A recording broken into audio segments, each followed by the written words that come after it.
Bicara perlahan-lahan. Suamiku ada di rumah.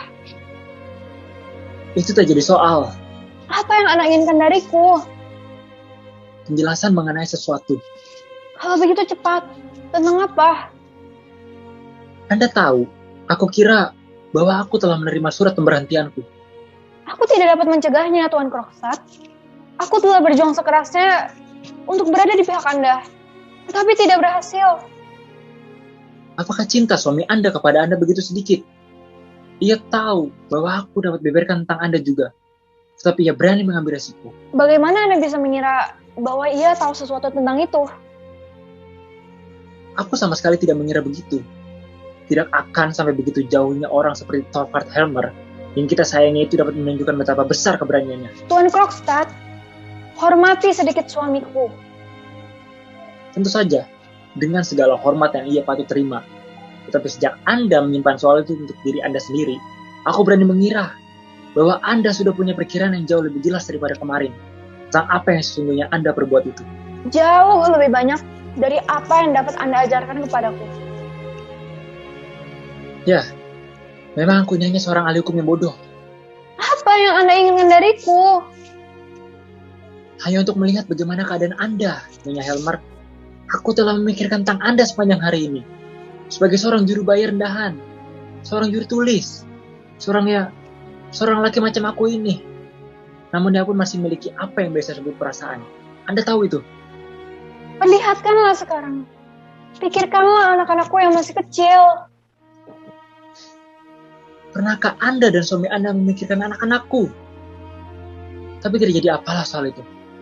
Aku hanya ingin berkata kepada Anda bahwa Anda jangan terlalu menganggap soal itu begitu seriusnya. Pertama-tama, dari pihak aku tidak akan ada tuduhan. Tidak. Tentu tidak. Aku yakin mengenai itu.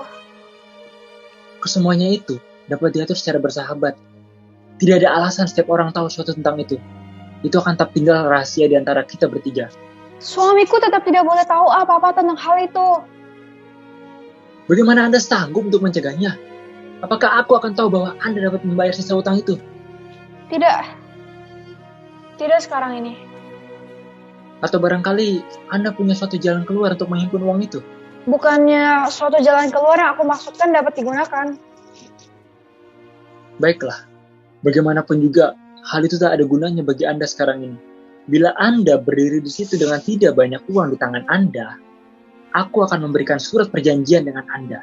Katakan kepadaku, apa maksud Anda dengan surat perjanjian itu?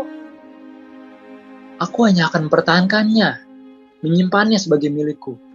Tak seorang pun yang tidak ada kaitannya dengan hal itu akan memperoleh petunjuk sekecil apapun mengenai hal itu. Dengan demikian, jika pikiran mengenai hal itu mendorong Anda pada kesimpulan apapun juga yang bersifat putus asa, Sudah ada. jika ada dalam pikiran Anda untuk minggat dari rumah Anda, Begitulah. atau malahan sesuatu yang jauh lebih buruk lagi, Bagaimana Anda tahu itu? buanglah pikiran itu. Bagaimana Anda tahu bahwa aku punya pikiran itu? Kebanyakan di antara kita pertama-tama berpikir begitu. Aku juga begitu, tetapi aku tak punya keberanian. Aku pun begitu juga. Tidak, itulah, bukan begitu. Anda juga tidak punya keberanian. Tidak, aku tak punya. Di samping itu, hal itu akan menjadi sesuatu yang dungu. Sekali badai di rumah itu sudah terhenti, aku punya sepucuk surat untuk suami Anda dalam saku bajuku. Yang menceritakan segalanya kepadanya? Dengan cara yang selunak mungkin yang dapat aku buat. Ia tidak boleh menerima surat itu. Robeklah surat itu. Aku akan menemukan beberapa cara untuk mendapatkan uang. Maafkan aku, Nyonya Helmer. Tetapi aku pikir, aku baru saja mengatakannya kepada Anda. Aku tidak berbicara tentang berapa hutangku kepada Anda. Katakan kepadaku, berapa jumlah uang yang Anda minta kepada suamiku, dan aku akan mengusahakannya. Aku tidak minta satu penny pun kepada suami Anda. Lalu, apa yang Anda inginkan?